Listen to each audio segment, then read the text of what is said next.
What's up? Today I'm walking through my home, the Great Swamp Wildlife Reservation. Now the reason why a lot of my content takes place back here is because it's literally 15 minutes from my house. You know, it's like where I grew up, and I love the woods. I almost just got completely lost. If you're wondering what I'm shooting on a Sony a6600, and for my drone shots I have a DJI Mavic Air. I also use a Moment variable ND filter.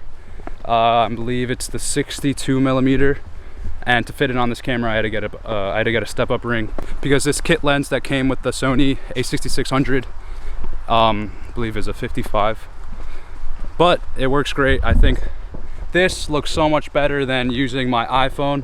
I had to use an iPhone for about, honestly, I had to film on my iPhone for like a year and a half maybe. And you know, like iPhone footage is like super good, but you know, it's just not as good as getting like a DSLR or a mirrorless. Like it's not as dynamic. I recently just graduated college and I used most of my graduation money on this camera right here because I just wanted it so bad. Honestly, when I got the box, I got pretty emotional. I literally was 1 second away from crying.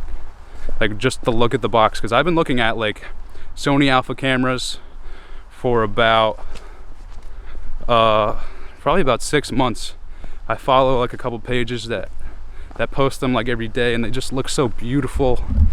Like this is a beautiful looking camera. I'm not talking about the quality. The quality is beautiful, but the look of the camera itself is just so inspiring. It makes you want to go out and film. When you're just shooting with your iPhone, it's not the most motivating or most inspiring thing. You know, you kind of got to look for your own inspiration. But when this mirrorless is on my desk, it just makes me want to go and shoot and be creative and communicate with you guys. Yeah, I'm loving this thing. All right, let's go back to some B-roll.